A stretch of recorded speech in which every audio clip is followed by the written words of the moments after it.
Ok, bonjour à tous et à toutes. Donc je me présente rapidement. Je suis chercheur en fac de philo-lettres. Je m'intéresse aux jeux vidéo parce que c'est aussi un objet culturel, ce n'est pas qu'un objet technique. Donc au même titre que le cinéma, la bande dessinée, la littérature, l'opéra. Le jeu vidéo a fait son entrée à l'université en 2014 à Liège, en tant qu'objet culturel d'études. Et donc, on est un groupe de chercheurs connu sous le nom du Liège Game Lab. On développe toutes sortes de choses. Il y a un livre de vulgarisation autour de la notion de jeu vidéo comme objet culturel qui sortira, on espère, dans les mois prochains. On va dire, si on peut avoir une version numérique fin octobre, ce serait formidable, parce que ça correspondrait au colloque qu'on organise fin octobre, auquel vous êtes invités aussi, qui est un colloque sur ce qui se passe entre le jeu et le joueur. Quelles sont les médiations entre ces deux pôles. Ensuite, on va lancer un MOOC, et oui, c'est la grande mode, sur le jeu vidéo, qui sera sans doute lancé pour le deuxième quadri de cette année académique, donc en février. L'idée étant de coller au cours en lui-même, qui est un cours standard que les étudiants peuvent suivre, il y en a même qui le font officiellement, dans une mineure qui s'appelle mineure en culture populaire au sein de la faculté de philosophie. Voilà, ça c'était vraiment très rapidement pour vous situer d'où je parle. Ce ne sera pas un discours technique, c'est presque du mainstream de niche. On va donc essayer de mettre en place aujourd'hui des jalons pour une histoire du jeu vidéo. L'idée ne va pas être de vous présenter l'histoire du jeu vidéo telle que je voudrais qu'elle soit, mais plutôt de vous pointer différents axes, différentes directions, afin de vous poser des questions sur comment on écrit une histoire du jeu vidéo. Qu'est-ce que ça signifie d'écrire une histoire du jeu vidéo?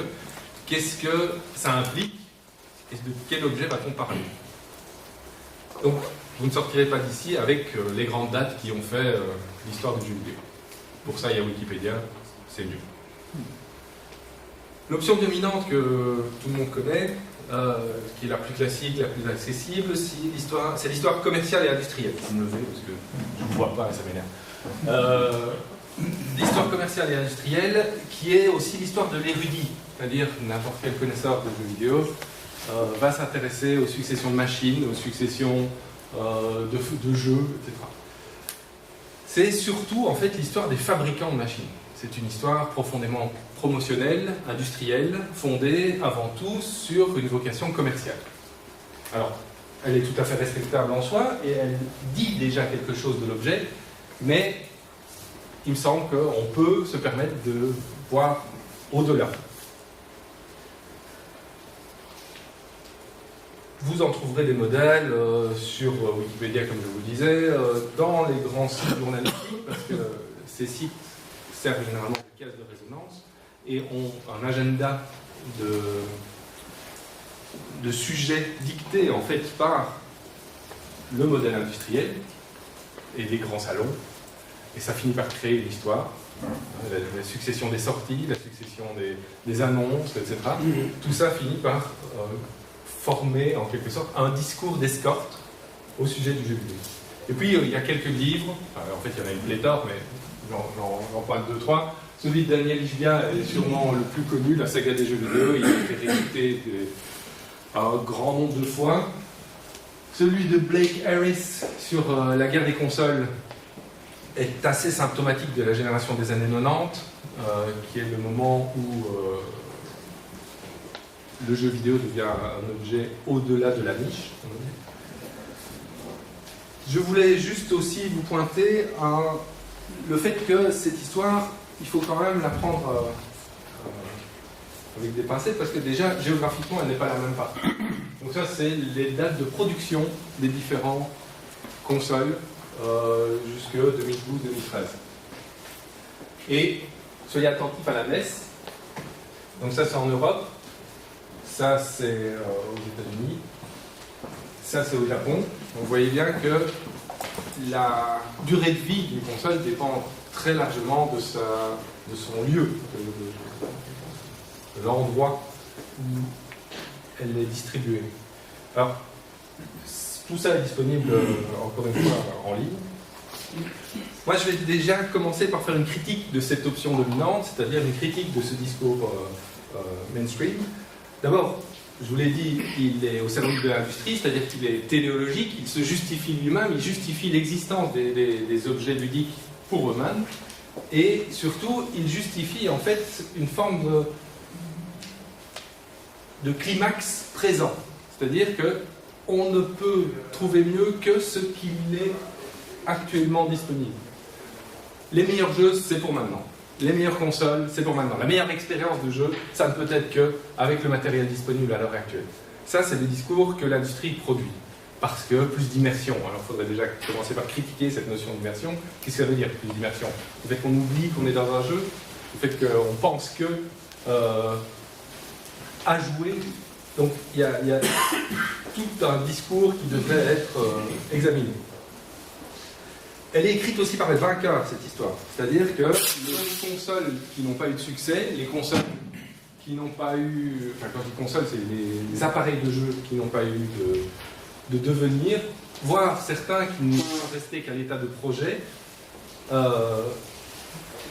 n'apparaissent pas dans cette histoire. Or, bien souvent, c'est par essai-erreur, c'est par moment d'hésitation que des progrès, ou en tout cas des nouveautés, finissent par exister. Alors, il y a évidemment quelques grands cas bien connus.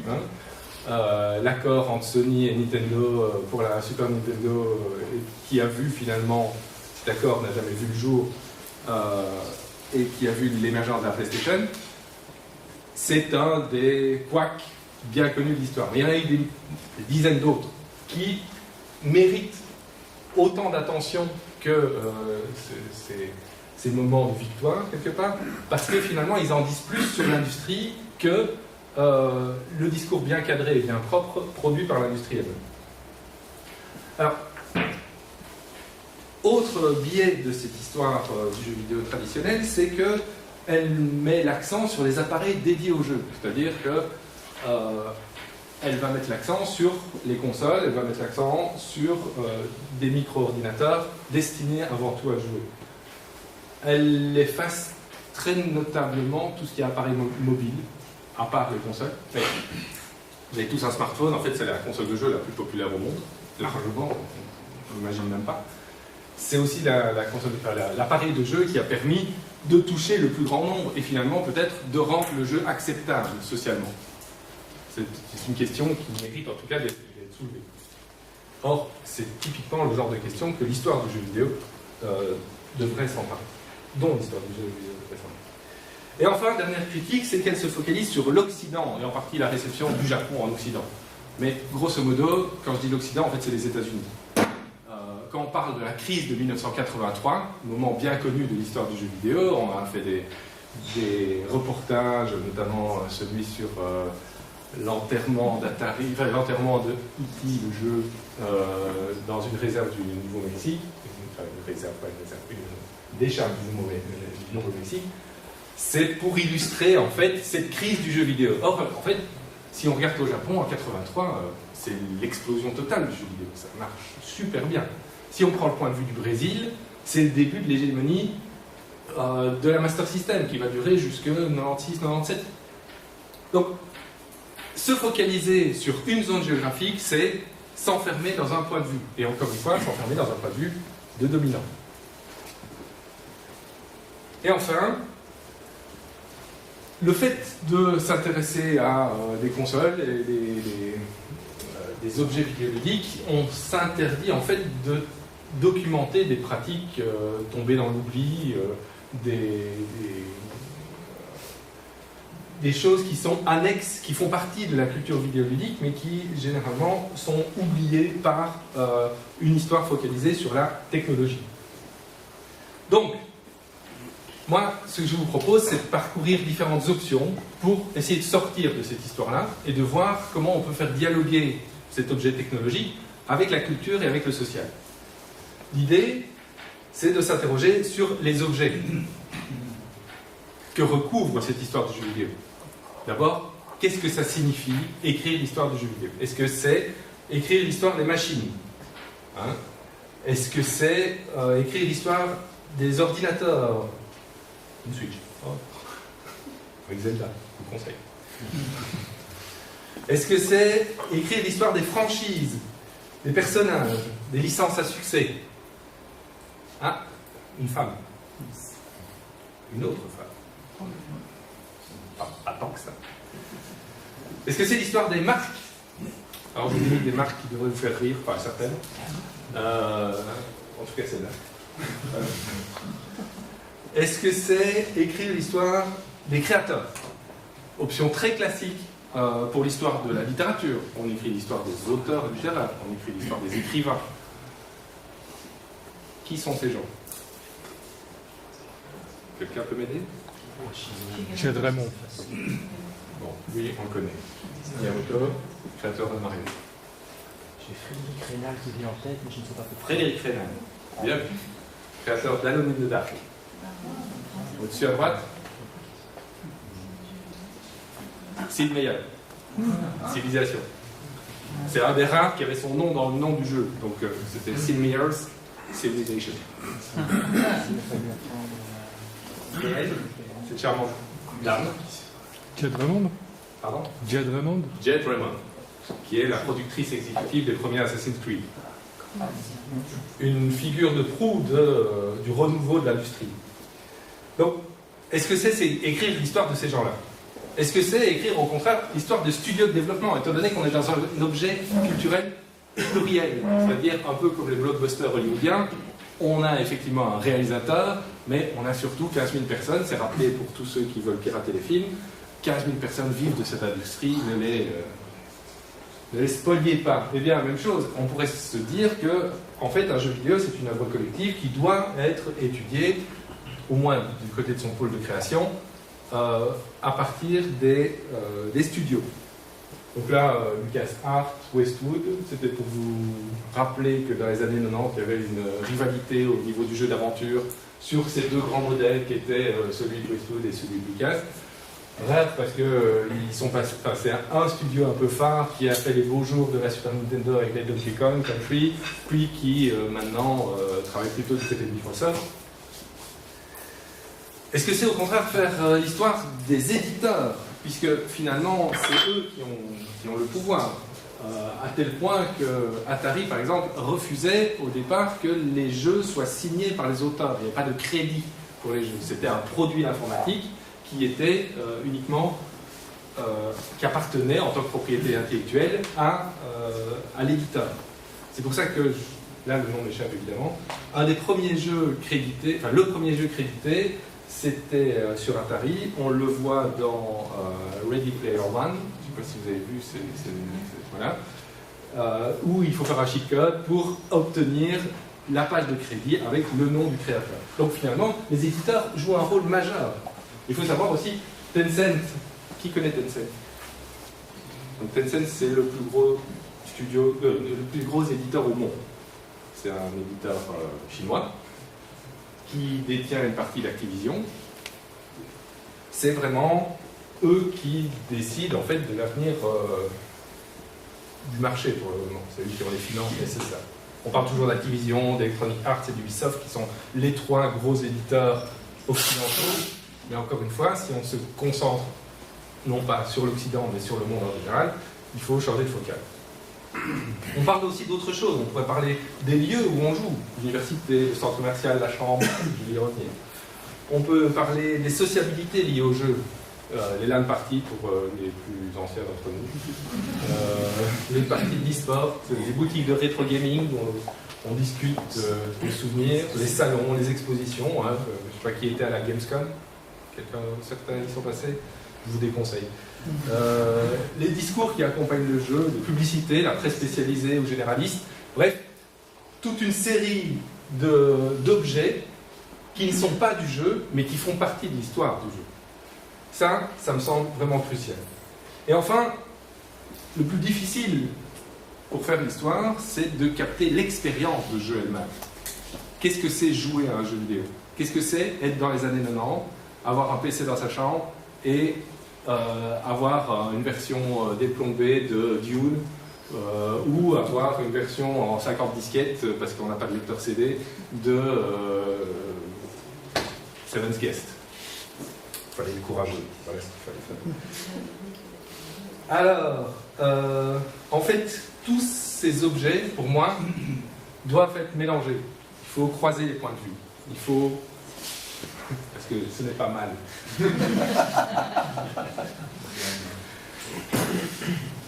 Donc, je reviens maintenant à propos des plateformes. Les plateformes, comme je vous en ai parlé, font partie de l'histoire dominante, mais on peut décaler le point de vue sur elles-mêmes et on peut arriver à une histoire qui n'est pas complètement dépendante du point de vue de l'industrie. Une des premières choses à faire, c'est, à mon sens, de faire une critique de la notion de génération de consoles.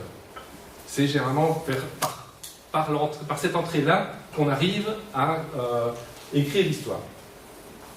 Or, c'est pas parce qu'une génération apparaît que la précédente disparaît. Le rétro gaming a mis le focus sur cette idée que on continue à jouer à des jeux anciens, mais en fait, n'importe qui en fait l'expérience quotidiennement. Vous n'avez pas chez vous tous la dernière console de jeu avec le dernier titre à la mode. On voit souvent aussi l'idée qu'on reprend des séries antérieures pour pouvoir en profiter parce que on n'a pas eu le temps de s'y arrêter. C'est comme les livres en fait. Tout n'est pas lié à la rentrée littéraire. C'est pas parce qu'il y a 600 livres qui sortent en septembre que tout d'un coup Proust ou Zola sont passés dedans. Donc l'idée même de génération de consoles est une idée purement techniciste. Et même d'un point de vue technique, elle pose problème. Parce que si vous comparez la technique d'une Wii U avec la technique d'une Xbox 360, c'est pas le même matériel, c'est pas les mêmes enjeux, c'est pas le même framework de développement. Donc, la génération, c'est vraiment l'illustration même du concept produit par le marketing et repris par le journalisme. C'est l'idée que l'histoire ne peut être qu'orientée vers une succession de générations. Alors, aussi, d'un point de vue géographique, ça pose question. Je vous ai cité l'exemple de la Master System qui a connu une pérennité tout à fait étonnante du côté du Brésil, où il y a eu, je crois, 5 versions de la Master System, et pas 2 chez nous, 4 ou 5, je ne sais plus. Donc, là aussi, ce serait intéressant à interroger. Si ça vous intéresse, il y a une collection universitaire qui s'est dédiée à l'étude de ces plateformes, mais pas pour le côté anecdotique, mais plutôt pour les enjeux liés à ces plateformes. C'est la collection Platform Studies au MIT Press. Alors, moi, ce que je vous propose, c'est de parcourir rapidement, parce que, je ne sais pas, oui, j'ai déjà fait 18 minutes sur l'intro, d'autres objets et d'autres regards pour construire une histoire polyphonique, plurielle du jeu vidéo. Ces autres objets, ça va être l'espace, ça va être l'interface, et ça va être très rapidement la relation entre les jouets et le jeu vidéo. Et les autres regards, ça va être de quitter le point de vue technologique pour se concentrer plutôt sur le point de vue expérientiel. Ça va être moins centré sur l'Occident, et ça va être aussi attentif au genre. Non pas au genre biologique, mais au gender. Premier objet à étudier, c'est l'espace du jeu vidéo.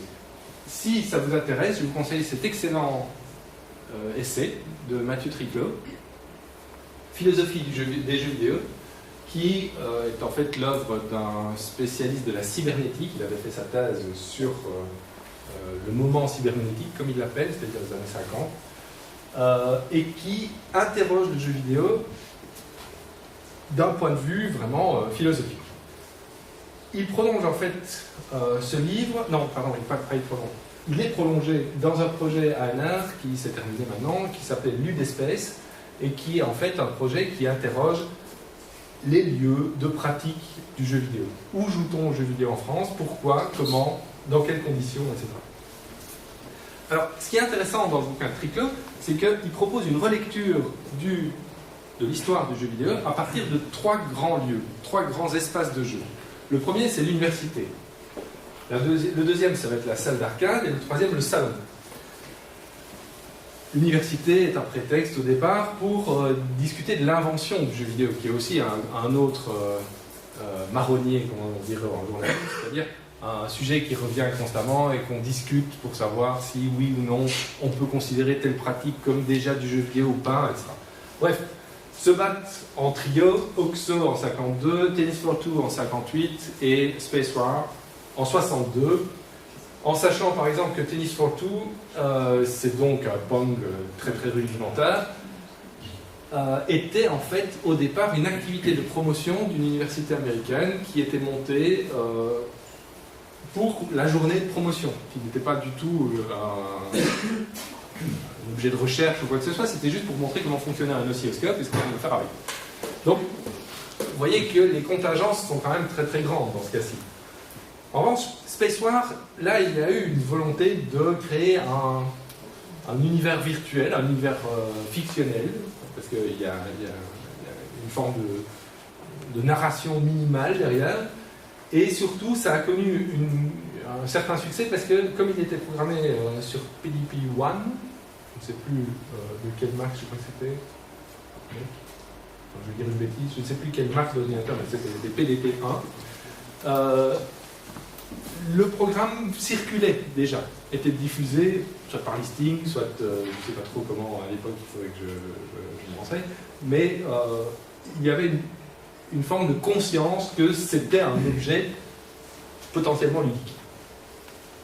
Alors, ce qui est remarquable dans ce point de vue, c'est que, en fait, l'université a été le premier lieu où on pouvait jouer, parce que c'était le premier lieu où il y avait le matériel technologique nécessaire à faire tourner ces jeux. Donc, va se développer très nettement, et c'est toujours le cas dans une certaine part de la culture geek, une porosité entre programmation et jeu. L'idée étant qu'on crée, mais en même temps on joue à créer. Et une des citations qui permettent d'illustrer ça, c'est John Romero, que vous connaissez sans doute, au moins pour avoir joué à César. C'est l'un des créateurs de Doom et de Quake. Après, il a fait d'autres choses plus discutables.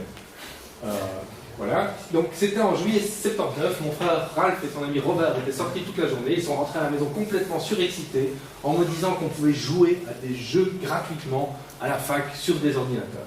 À partir de là, on a passé tous nos samedis au labo en regardant les étudiants jouer à Colossal Cave Adventure et en apprenant le HP Basics. Donc, une forme de volonté de créer et en même temps de jouer tout ça en parallèle. Ça me permet juste de faire un tout petit pont vers une thèse écrite pour le moment par un de mes collègues, Eric Burel, qui travaille sur le jeu vidéo amateur et notamment sur cette relation très particulière qu'il retrouve lors des entretiens de ces créateurs de jeux vidéo amateurs qui trouvent autant de plaisir à disposer un coffre dans un Zelda Lite, si vous voulez, qu'à le trouver lui-même. Donc, au niveau de l'expérience de jeu, il y a une proximité assez forte entre les deux démarches. Et ça me semble vraiment une piste à creuser pour une histoire expérientielle du jeu vidéo. Alors, Triclo va plus loin que simplement pointer cette convergence entre programmation et jeu. Il pointe aussi le fait que ça va être l'émergence de premiers genres vidéoludiques, c'est-à-dire de premiers ensembles de normes, ensembles de règles qui permettent de définir ce qu'on attend, finalement, l'horizon d'attente d'un jeu. Le premier, ça va être les simulations à paramètres. Space War, c'est presque ça. Des jeux qui se concentrent sur le déplacement dans l'espace, c'est donc les deux branches de Space War. Et puis, les jeux d'aventure en mode texte, comme Colossal Cave Adventure ou d'autres, c'est-à-dire des MUD, comme on appelle ça à l'heure actuelle, et qui existent toujours sur Internet. Des jeux avec lesquels vous n'interagissez que par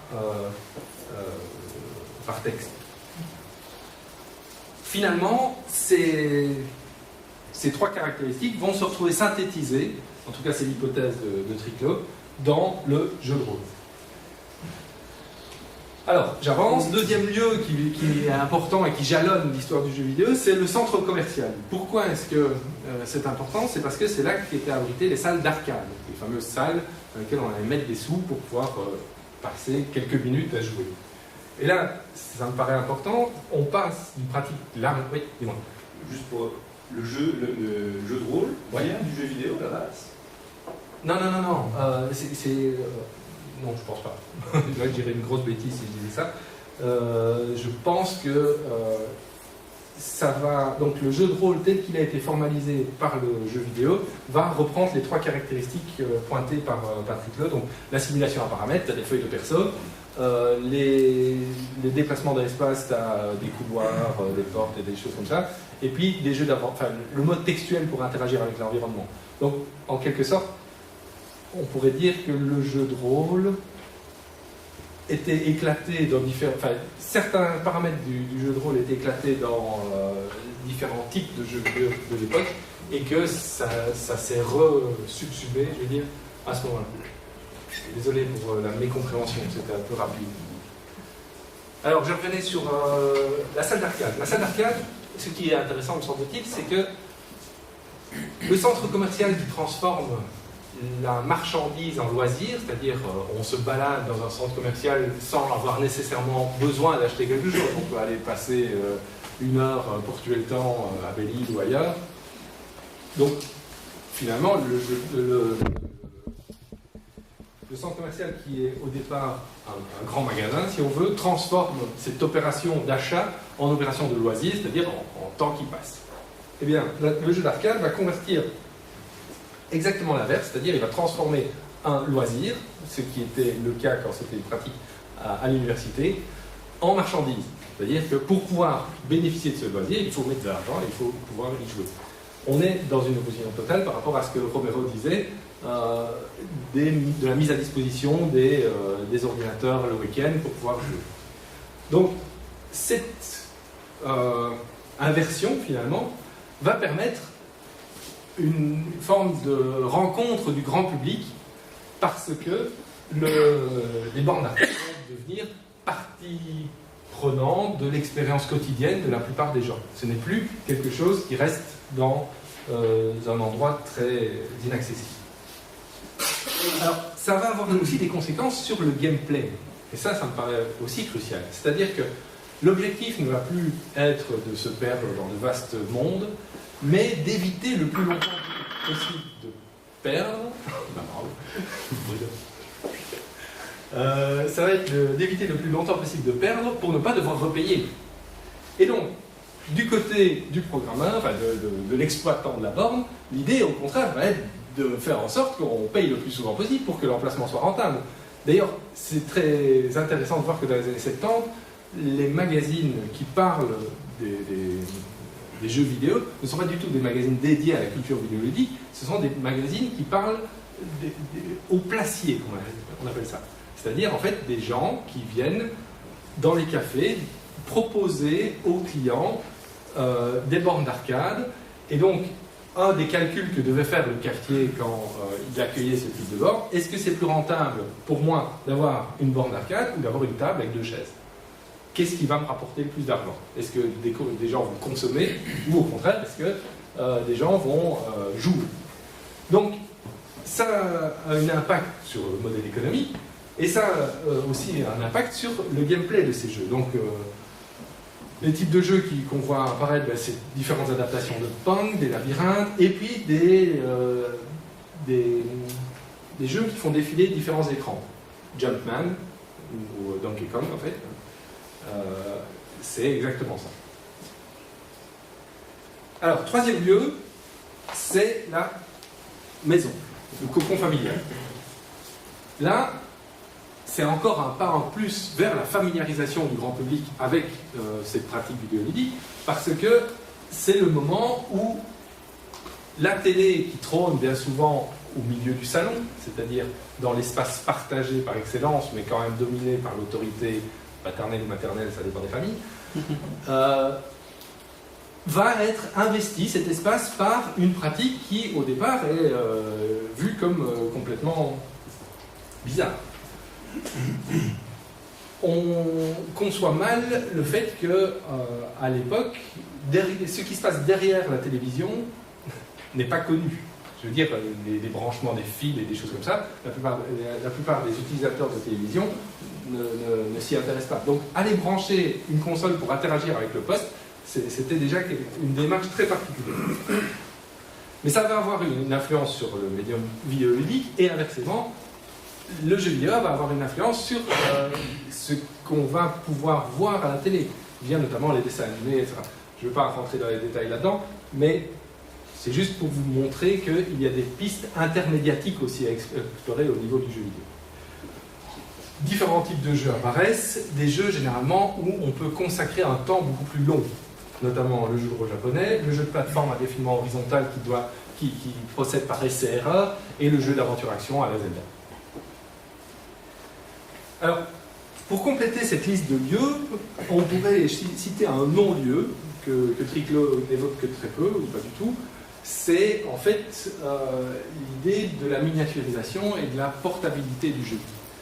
Les Game & Watch et puis la Game Boy sont des consoles qui vont déplacer en fait le jeu dans une zone encore plus proche, encore plus familière, c'est-à-dire la chambre, et qui va permettre aussi de ne pas avoir de... Comment est-ce que je vais appeler ça ? De pression sur l'exploitation de l'écran de télé, sur est-ce qu'on privilégie de regarder quelque chose ou bien est-ce qu'on joue. Ce déplacement vers la chambre et cette individualisation de la consommation du média, on le retrouve avec Netflix à l'heure actuelle. C'est-à-dire qu'il est de plus en plus difficile pour moi, par exemple, quand je donne cours de littérature et cinéma, de faire des références à des films très populaires et très classiques des années 80-90, parce que les étudiants ne les ont pas vus. Parce qu'en fait, ils ne subissent pas la soirée du samedi soir devant la télé avec les parents. C'est fini. Maintenant, chacun va dans sa chambre, sur son écran, pour regarder ce qui l'intéresse. Donc là, il y a quelque chose qu'on retrouve du côté du jeu vidéo. Autre conséquence, c'est des sessions plus courtes. On joue à l'arrêt de bus, on joue dans les déplacements, on joue quand on a un peu de temps, parce qu'il suffit de sortir l'appareil, de jouer 2 minutes, et voilà. Donc il faut que le jeu s'adapte à ce type de session. Et enfin, des pratiques de plus en plus variées qui font que le terme de casual gaming est apparu à un certain moment. C'est une notion très complexe qui ne mérite pas le mépris qu'on lui donne et qui, en fait, interroge vraiment les frontières de ce qu'est l'objet vidéoludique. Voilà, donc s'il y a un truc à retenir de ça, c'est qu'il y a un lien entre l'histoire du gameplay et les espaces de jeu. J'ai essayé de vous citer des rencontres en ces deux points. Deuxième aspect, piste que je voudrais rapidement pointer avec vous, c'est les interfaces. Je tire ça d'un bouquin qui s'appelle Joypad, le design des manettes, écrit par deux Suisses, Nicolas Nova et Laurent Bolly, et publié au Mouton électrique. Alors, 2 exemples pour être très concret directement. La croix directionnelle. Donc vous savez que la croix directionnelle, en fait, elle vient des Game & Watch. Et qu'on la retrouve sur la manette de la Super NES, de la NES, pardon. En fait, c'est dû à un aléa très simple. À l'époque, tout le monde jouait avec ça. Donc, des joysticks comme sur Commodore 64. Sauf qu'il y avait évidemment des droits de propriété intellectuelle sur le joystick. Et Nintendo n'avait pas les moyens, au moment où il lance la NES, de payer pour ça. Donc il s'est dit, on va importer quelque chose sur quoi on a des droits, c'est-à-dire ceci. Mais ça va avoir une conséquence, c'est qu'eux-mêmes vont déposer un brevet sur la croix directionnelle, ce qui fait qu'en 85, il y a le brevet de Nintendo, et que tous les autres constructeurs vont devoir se positionner par rapport à ce brevet. Et qu'est-ce qu'ils ont fait? Ils ont copié, mais ils ont copié en bougeant légèrement le modèle. On en est toujours là. Regardez n'importe quelle manette. Donc, qui peut me citer le nom des manettes? Master System. Master System. Ça, c'est le col. Hein? 3DO, non. Ça rapproche. Mais c'est un peu une plateforme un peu comme ça qui n'a pas Ah, eu- ça n'a pas marché. Oui, ça n'a pas marché. C'est le CDI en fait. Et ça, il est marqué dessus. C'est l'annexe, c'est la Super Graphics ou la Core Graphics. Donc c'est des consoles qui en fait ne sont pas. Enfin, celle-là n'est pas sortie en Belgique officiellement. Il n'y a pas eu de distributeur officiel. Il y a quelques possesseurs parce que en France, elle a eu une carrière un petit peu en demi-teinte, et puis l'import a beaucoup joué. Donc vous voyez, toutes ces consoles en fait reprennent l'idée de la croix directionnelle, mais ne peuvent pas l'implémenter physiquement. Autre exemple, lors du passage de la 2D à la 3D. Donc, ça, il y a beaucoup de choses à dire sur cette image-là. D'abord, Super Mario 64 sorti sur Nintendo 64 n'est pas le premier jeu en 3D où on dirigeait la caméra. Mais ça a été sans doute celui qui a le plus thématisé cette idée de caméra en brisant le quatrième mur. Parce que quand vous lancez Mario, vous avez ce petit avertissement. Donc, soyez sympa avec ce gars-là parce que vous allez travailler avec lui, mais surtout vous allez lutter contre lui. Parce que, non pas que c'est un ennemi, mais parce que Nintendo avait conscience que ça allait bouleverser les habitudes des joueurs. D'ailleurs, dans les enquêtes, on sent très nettement, enfin, on constate que beaucoup de joueurs déclarent avoir arrêté de jouer du fait du passage de la 2D à la 3D. Et c'est en partie dû au fait que les réflexes acquis en 2D ne sont pas du tout les mêmes au niveau psychomoteur que ceux nécessaires pour la 3D. C'est pour ça que Nintendo, en fait, a travaillé sur deux choses. La première, c'est ceci, c'est les boutons caméra, qui permettent justement de bouger la caméra pour repositionner l'angle de vue par rapport au personnage. Là, en fait, c'est un des rares moments où on voit la caméra. C'est parce qu'en fait, Mario est devant un miroir.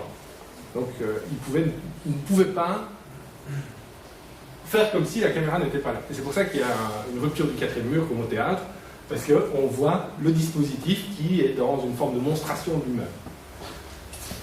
L'autre chose sur laquelle ils ont travaillé, c'est le stick analogique. Et donc, Nicolas Nova et son compère expliquent, parmi les solutions possibles, deux dispositifs complémentaires furent sélectionnés, les boutons de caméra d'une part, dont je vous ai parlé, et le stick analogique d'autre part. Alors, la création de ce stick analogique est par ailleurs l'occasion d'une controverse intéressante dans l'histoire du jeu vidéo. Et c'est là que j'en viens à la thématique du jour. Est-ce le game design qui a influencé l'invention de cette solution, ou bien est-ce le nouveau principe technique qui a mené à la création de gameplay innovant? Évidemment, la réponse est entre les deux, hein, c'est pas tranché. Mais ce qui me paraît vraiment crucial, c'est l'impact de l'interface par rapport aux possibilités. Et c'est pour ça que, par exemple, la Wii U est finalement une itération ratée de la Switch.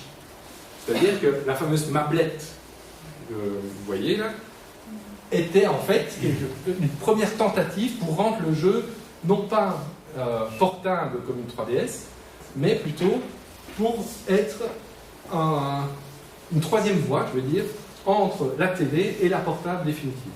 Un genre de truc qu'on peut se balader avec dans la maison, on se fait chasser de la console, ben on continue sa partie on se fait chasser de la télé, on se continue sa partie sur la mablette. Eh bien, l'idée même de cette possibilité n'a jamais été exploitée correctement au moment de la Wii U, et il a fallu attendre la Switch pour que l'idée de transportabilité soit conservée, mais qu'il n'y ait plus de concurrence entre la télé et la mablette. Voilà, c'était juste une toute petite illustration. Alors, troisième objet qui moi me fascine un peu, c'est le rapport entre jeux vidéo et jouets. On pourrait s'interroger sur les circuits de diffusion. Pourquoi est-ce que, en fait, en 83, c'est la crise? C'est parce que les jeux vidéo quittent les magasins d'électronique, mais en fait, ils réapparaissent dans les magasins de jouets. C'est-à-dire que Nintendo va diffuser non pas via les grands magasins d'électronique, mais va diffuser ça comme un jouet pour enfants. Et c'est pour ça qu'ils insistent sur le côté famille, sur le côté... d'ailleurs, le pack le plus populaire quand on vendait la NES, c'était le NES Family Pack. Donc, la relation entre jeu et jouet, surtout dans la culture occidentale, est très très forte. C'est ce qui fait aussi que l'objet vidéoludique en lui-même est un objet si peu considéré et si peu légitime, et que tout le monde rigole quand, autour de moi, je dis j'étudie le jeu vidéo à l'université. Je suis payé pour jouer, vous imaginez? C'est quand même le pied. Ben non, en fait. Enfin, si, c'est le pied, mais. Faut pas le dire sans. Alors, autre étape, autre perspective potentielle, c'est le passage de ce jeu, Prince of Persia, qui était le premier. Mechner qui avait rotoscopé son frère pour savoir comment mettre les bras et les jambes pour que le perso soit le plus expressif possible. C'est les premières motion capture, si on veut. On arrive à un Lego qui est un Lego adapté d'un film qui lui-même est adapté d'un jeu qui lui-même est une refonte de ce jeu-là. Ça fait quand même beaucoup d'étapes pour un univers fictionnel, on est d'accord. Il y a pire, hein. On pourrait parler des Harry Potter et des déclinaisons de la saga. Mais... ouais.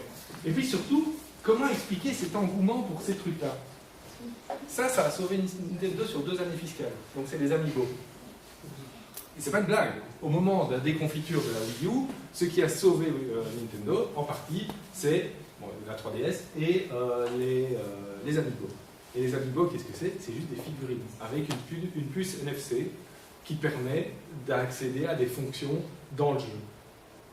Et la plupart des gens, en fait, achètent ça juste parce que c'est joli. Et ne déballent pas, parce qu'évidemment, ça perd toute sa valeur. C'est déballé. Jamais déballé. Toujours acheter un pour jouer, un pour garder. Je savais que je rencontrerais des points compréhensibles. Bon, tout ça nous met en retard. Oui, il vous reste 4 minutes pour conclure. Alors, au-delà de la technique, rapidement, cartérien, juste pour vous situer un peu le type de recherche qu'on peut faire et le type de regard qu'on peut proposer aux autres, une histoire du FPS et surtout de sa dénomination. C'est-à-dire, vous savez bien que FPS, en fait, ça fait une douzaine d'années que le terme existe. Avant, on parlait de Doom-like, puis de Quake-like. Et pourtant, Doom n'est pas le premier FPS. Le premier, c'est Maze Runner en 86. Or, ce jeu n'a jamais eu le succès de Doom. Donc, il y a tout un travail d'importation d'une dénomination qui passe par une conviction sociale, par des transferts culturels. Bref, il y a vraiment des beaux objets qui illustrent finalement le rapport à la culture que l'objet jeu vidéo crée, mais qui permettent aussi de ne pas réduire cet objet à son côté technique. Il s'est aussi lancé dans une histoire de l'expérience collaborative, c'est-à-dire comment les jeux vidéo pensent la place de plusieurs joueurs, mais ça, j'ai pas le temps de... Alors, autre point focal, les histoires nationales. L'histoire du jeu vidéo n'est pas la même en fonction des régions, en fonction des nations. Je vous invite à commander ce livre quand il sortira, c'est-à-dire c'est l'Arlésienne du jeu vidéo. C'est sorti normalement en 2015, mais en fait il n'existe toujours pas. Mais ce sera sans doute un ouvrage fondamental pour l'histoire du jeu vidéo en France. Même modèle, enfin sur la France encore, je vous conseille le carnet de recherche, qui est en fait un blog, sur Hypothèse, Le goût de l'arcade. C'est Colin Cyr, qui est un doctorant de Liège et de Paris 13, qui travaille en fait sur les réseaux de distribution. Parce qu'avant Internet, il y avait Minitel, d'accord, mais transférer des jeux via Minitel, c'est lourd. Donc, qu'est-ce qui fonctionnait? En fait, c'était les réseaux physiques. On achetait des disquettes et il fallait donc que physiquement la disquette soit disponible quelque part. En parallèle, il fait une histoire du piratage et des réseaux entre les Pays-Bas et la France. Il y avait un train particulier avec un numéro de place particulier qui était bien connu pour avoir toutes les versions déplombées venant des Pays-Bas et réciproquement venant de la France, où les pirates s'échangeaient en collant la disquette avec du scotch en dessous de telle place. Les gens montaient dans le train, prenaient la disquette et mettaient leur version d'un autre jeu. Donc ce type de pratique fait partie de l'histoire aussi du jeu vidéo, fait partie de la possibilité pour des communautés d'accéder à cette histoire. Donc c'est en travaillant sur des distributeurs, c'est-à-dire des gens où on se dit, ouh, ça, autant travailler sur le jeu vidéo c'est sexy, autant travailler sur les distributeurs de jeux vidéo ça l'est beaucoup moins. Et pourtant, en fait, c'est crucial. C'est peut-être eux qui ont permis à cette histoire de s'écrire.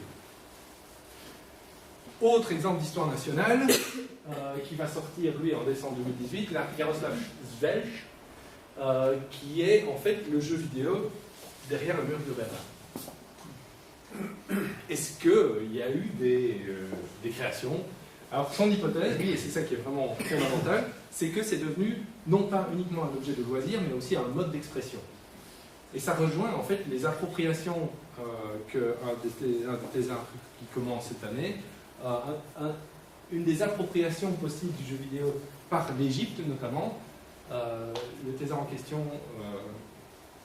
c'est Amzra Bachandi, a fait un mémoire là sur l'utilisation que les protestants de la place Tahrir en Égypte ont fait du jeu vidéo pour s'entraîner à la manifestation.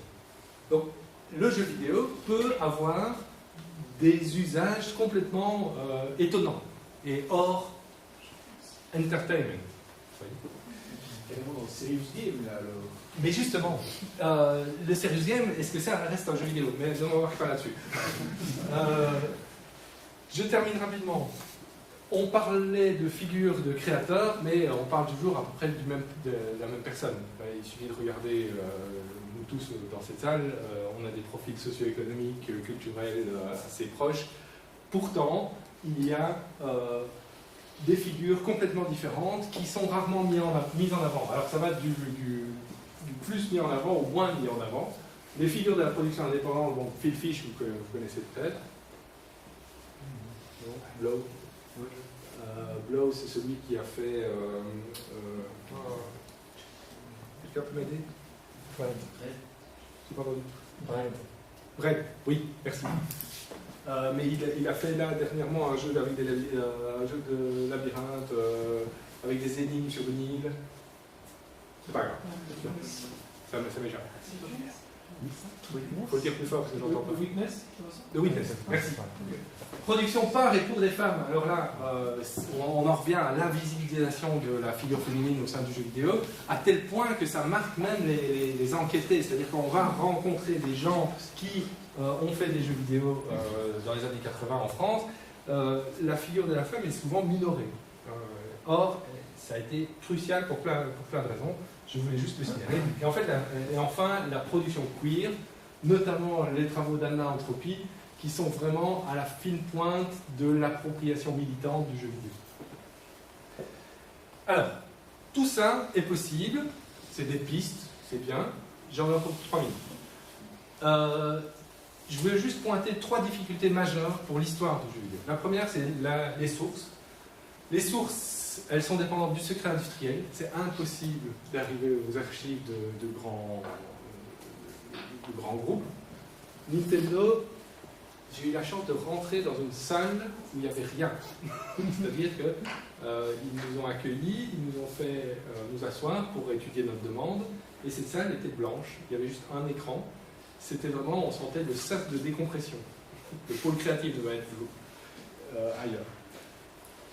L'université Ritsumeikan au Japon a un partenariat avec eux pour conserver leurs archives, et notamment pour indexer tous les jeux, les prototypes et des choses comme ça qui ont pu être développés pour toutes leurs consoles.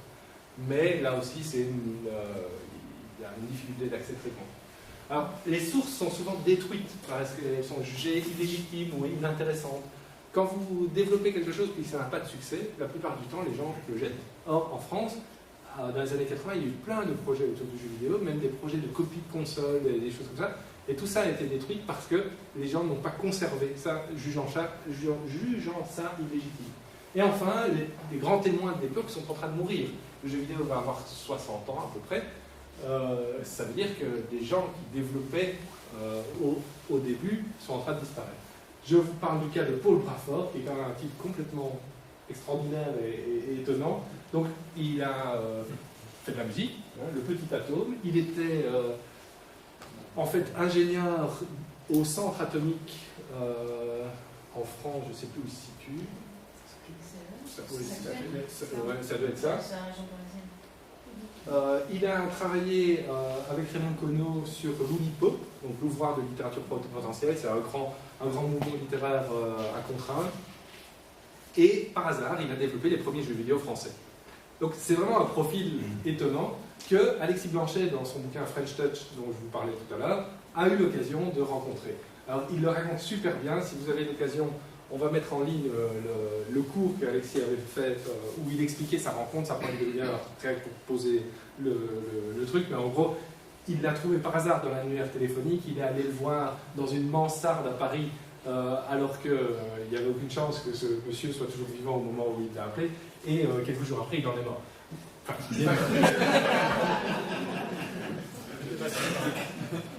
c'est facile. Alors, conservation. Le problème de la conservation, c'est que généralement, c'est des initiatives privées.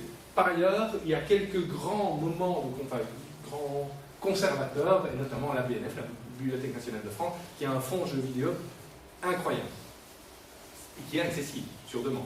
Si vous êtes en plus chercheur, vous avez vraiment le petit plat dans les grands, c'est bien.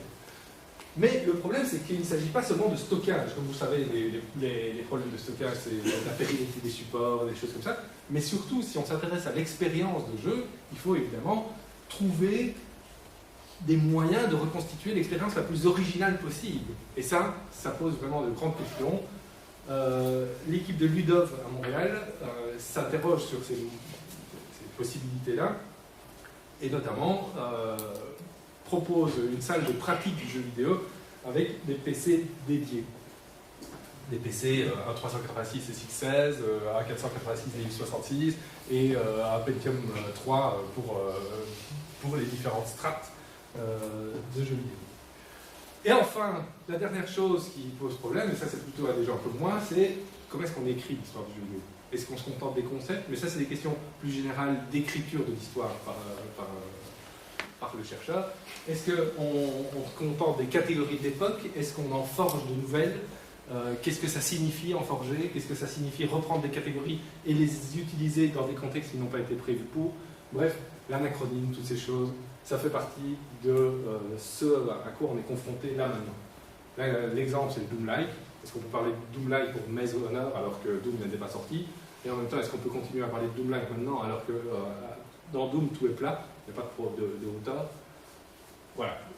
Et autre exemple, c'est les jeux expressifs, qui est une catégorie qui n'existe que dans la bouche de 2-3 chercheurs, mais qui est extrêmement pertinente pour montrer les enjeux spécifiques de cette catégorie en faisant des rassemblements de corpus de jeux qui, au départ, n'ont rien à voir ensemble. Voilà. Merci pour votre attention.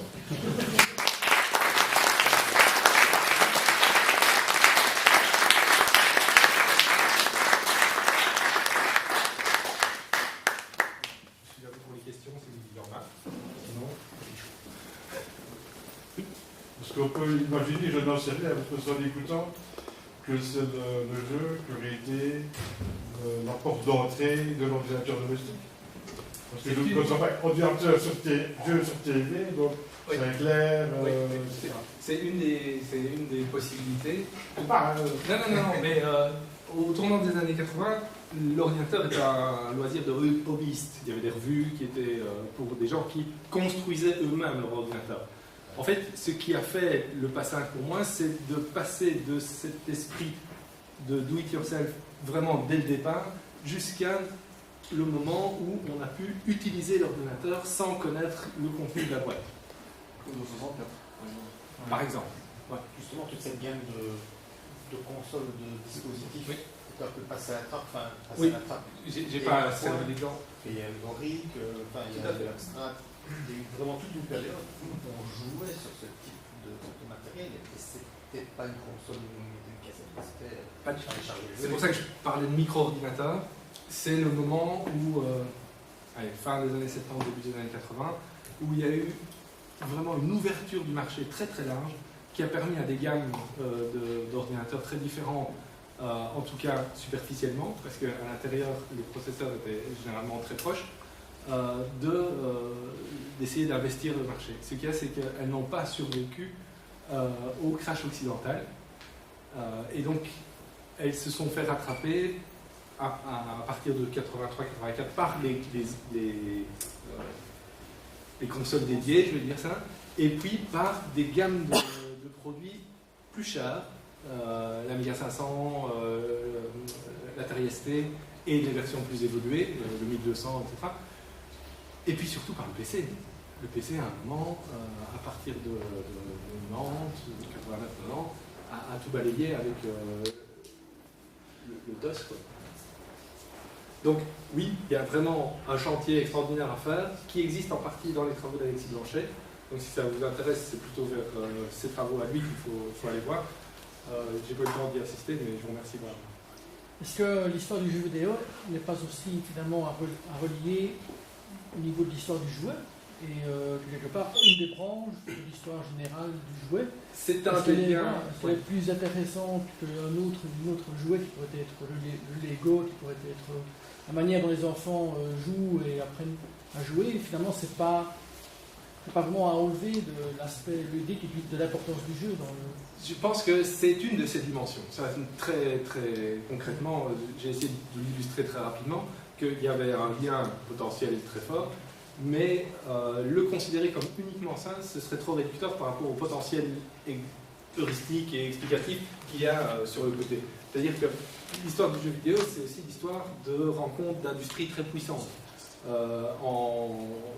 Atari et Warner qui fusionnent dans les années 80, tout au début des années 80, c'est des intérêts économiques qui dépassent le jeu pour enfants.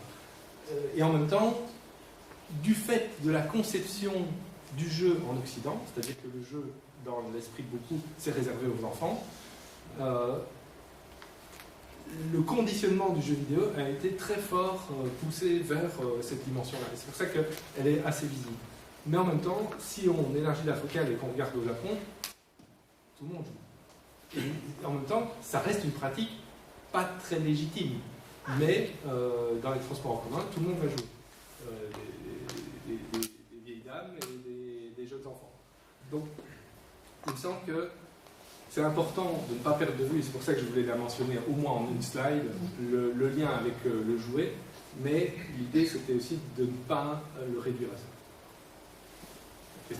Je vais rebondir sur ce qui a été dit, puis j'aurais une autre question. Ouais. On est face à quelque chose, me semble-t-il, je ne suis pas du tout spécialiste, qui est très particulier dans l'histoire des innovations, notamment en termes de jeux. C'est que les personnes qui ont commencé à jouer, enfin pas toutes, mais toute une série de personnes qui ont commencé à jouer dans les années 80 et 90 ont continué à jouer. Alors que toute une série de modes ludiques se translate de génération en génération. Les gens de 15 ans, ils jouent tous, mais quand ils passent à 18, ils oublient. Et j'ai plus suivi ça depuis très longtemps, mais les statistiques qui montrent qui sont les joueurs. Bon, d'abord, tu parlais des femmes qui sont oubliées, que les joueurs, c'est surtout des joueuses, contrairement à ce qu'on croit souvent, et que les joueurs qui étaient jeunes dans les années 80 ont vieilli, mais n'ont pas arrêté de jouer. Non. Je suis d'accord avec ta remarque. Une toute petite nuance, c'est que les stats actuellement, c'est très difficile d'avoir des stats scientifiques. C'est-à-dire que l'UDSPES a essayé à des données qui, elles, ont été faites selon des méthodologies qualitatives et quantitatives standardisées. Les stats qu'on voit passer généralement dans la presse, etc., c'est de la com de l'industrie. C'est le syndicat des éditeurs de logiciels de loisirs, donc le CEL, c'est le SNDJ, donc c'est des gens qui ont tout intérêt à légitimer la pratique du jeu vidéo. C'est des gens qui ont tout intérêt à ce que le joueur soit en fait une femme de 40 ans. C'est à celle-là que j'ai été confronté. Mais en même temps, c'est intéressant parce que ça permet quand même de voir qu'il y a une volonté de l'industrie de sortir de son créneau. Mais les enjeux ne sont pas l'ouverture sociale, etc., mais le fait de maximiser les profits, parce que ça trouve d'autres marchés. J'avais une question. Oui, ta question. Ma question, c'est, tout à la fin de ton exposé, tu disais, tiens, il y a pas mal de difficultés parce que les sources disparaissent, parce qu'elles sont quelque part dans l'industrie et elles sont inaccessibles. Or, si je suis ton raisonnement, tu proposes finalement d'essayer de laisser côté l'histoire des plateformes et on va dire du hardware pour t'intéresser au gameplay. Mais le gameplay n'est pas chez Microsoft ou chez Nintendo. Le gameplay, est-ce qu'en fait les sources on ne les a pas? Je pensais, on a cité les magazines, Oui. des joueurs, des experts, des conseillers, des gens qui écrivaient dans des revues spécialisées, on parlait des gameplays, on dit ah la dernière version de machin chose c'est quand même vachement moins bien. Est-ce qu'on n'a pas finalement pour celui qui veut faire l'histoire des jeux vidéo une source toute désignée qui sont ces magazines d'amateurs? Alors aujourd'hui on a les forums de discussion mais on n'a sans doute plus les archives des forums de discussion des années 80 et ça passait sans doute plus par le papier dans les années 80 qu'aujourd'hui. Est-ce que là du coup ces sources-là elles ne sont pas justement non seulement disponibles mais en plus faciles d'accès? Ça a été facile, pas jusque-là parce que c'est pas des trucs qui ont été bien conservés partout, mais je parlais de la figure de l'érudit tout au départ. Je suppose que vous connaissez sans doute Abandonware, qui est une plateforme en ligne gratuite qui met à disposition des jeux qui sont donc tombés soi-disant dans la zone grise de l'Abandonware. Ils ont une base de données de toutes sortes de journaux, plus de 88 titres francophones. Il y a la même chose du côté japonais, il y a la même chose du côté américain. Donc, moi, mon projet de recherche au départ, c'était sur la presse des jeux vidéo. Donc, c'est quelque chose que j'ai vraiment étudié en détail. Le gros problème, c'est qu'au départ, on était dans l'exaltation de se dire c'est la porte d'entrée magnifique, voilà. Sauf que, en fait, comme toute médiation, elle est complètement biaisée sur plein d'aspects. Et donc, elle doit être critiquée. Il faut faire le travail de l'historien basique, c'est-à-dire une critique des sources, croiser les informations, et essayer de faire ressortir des questions que la presse occultait. Le meilleur exemple, c'est la question du genre. Le nombre de femmes est tout à fait disproportionné par rapport à la pratique réelle. C'est-à-dire que la présence féminine dans ces magazines est quasi proche du néant. Et pourtant, il y a des dizaines de témoignages qui disent qu'il y avait des joueuses, il y avait des programmeuses, il y avait des développeuses. Donc, on ne peut pas se fier uniquement sur ces sources-là pour construire une histoire. Et je termine juste pour dire que Colin, dont je vous ai parlé rapidement, c'est justement une de ces questions 16. Et si vous voulez en savoir plus, vous allez sur son blog.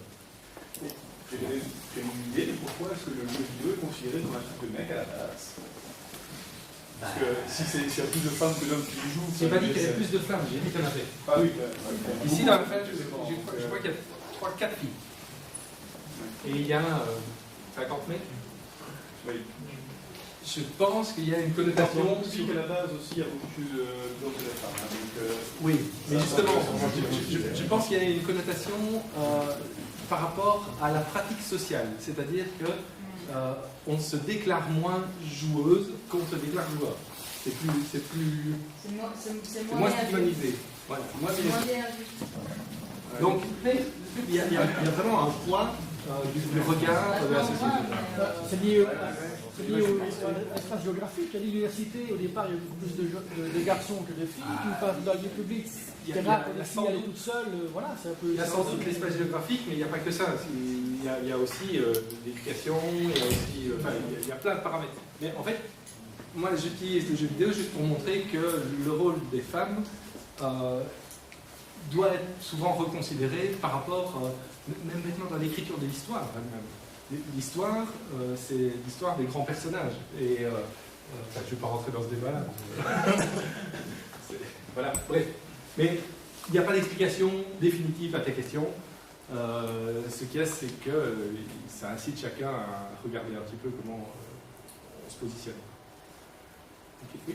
Tout à l'heure, tu parlais de la différence entre jeu vidéo et programmation. Moi, je pense que pour beaucoup de personnes, il n'y a pas de différence. Programmer est une forme de jeu. Voilà. Pas moi personnellement, mais je découvre.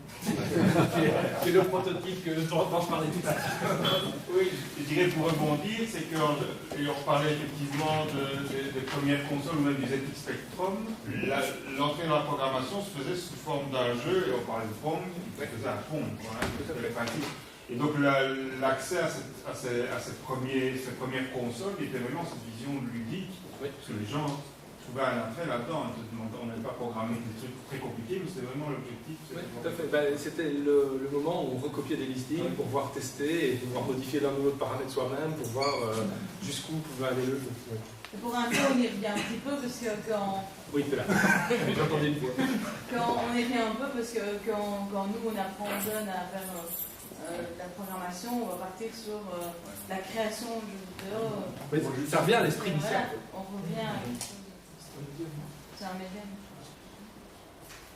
D'autres questions? Une dernière question, comme ça après on peut libérer tout le monde et on peut continuer la discussion en dehors. Ça peut être plus technique, pourquoi tu as abandonné le Pour avoir. J'ai deux questions en même temps. Pourquoi on a abandonné le joystick? Difficile à dire. Quand je vois les gens qui commandent des grues, ils sont sur la queue joystick. Ouais. Je me dis, bah. Il faudrait poser la question. C'est économique.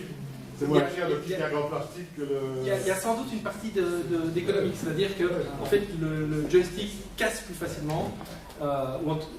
Non, je veux dire, les pièces pour que ça tienne sont plus chères, tandis que la manette, c'est juste des contacteurs. Ouais, c'est ça. Il y avait une dernière question. Oui, une question un peu générale. Je parlais tout à l'heure qu'il y avait, on vient du jeu de rôle, qui aussi a donné des premiers exemples pour le jeu vidéo avec des premiers scientifiques qui sont ambitieux de CSCO. Est-ce que maintenant, quand je vois, je suis un petit gamer, j'aime bien avoir un peu de trucs comme ça. C'est qu'on a de plus en plus de cinéma dans le jeu, avec Playfield, Quantic Dreams, etc. La frontière entre les deux est en train de s'effacer. Il y a des gens qui ont plus de plaisir à aller suivre une histoire dans un jeu où ils peuvent choisir un scénario ou l'autre que de regarder un film où ils sont juste spectateurs. Alors qu'au Japon, par exemple, ça n'a pas du tout de succès ce genre de choses. Ça a beaucoup de succès, mais pas sur le même mode. Les Adventure Novel, c'était il y a 10 ans, 15 ans, maintenant, je ne sais pas si c'est encore possible. Ouais, quand même. Et c'est souvent des produits très typés aussi. Si ça t'intéresse, cette question de frontière entre les médiums, en fait, parce que c'est ça, c'est la frontière entre cinéma, littérature, parce que quand il y a une circulation textuelle, il y a la question de la littérature et jeux vidéo. Bon, il y a déjà la thèse de Bruno qui aborde ce type de question entre littérature et jeux vidéo. Et il y a différents travaux, notamment ceux d'Alexis Blanchet, entre cinéma et jeux vidéo. Donc voilà, ça c'est pour les travaux très universitaires. Au niveau podcast, il y a un super podcast qui s'appelle Profil ludique et qui parle de la question du walking sim. Est-ce qu'un jeu où l'enjeu est de se balader est un jeu? Ça, c'est leur début. Ils tiennent 30 heures là-dessus. Donc et c'est bien, c'est vraiment très intéressant à écouter parce que ça remet en perspective toutes sortes de certitudes qu'on peut avoir par rapport à la pratique ludique et par rapport à l'interaction. Parce qu'une des dimensions dont je n'ai quasiment pas parlé parce que j'ai prise comme acquise, c'est est-ce qu'il faut interagir pour jouer? Dans l'autre sens, est-ce que dans un film, si on te laisse la possibilité sur les DVD de changer de caméra, est-ce que c'est bien joué? Tout à fait. Tu vois, on commence déjà à gratter la question. Donc, profil lui. Ok, je propose que, voilà, on peut continuer la discussion, mais comme ça, je veux dire, on termine officiellement la séance maintenant. Merci pour votre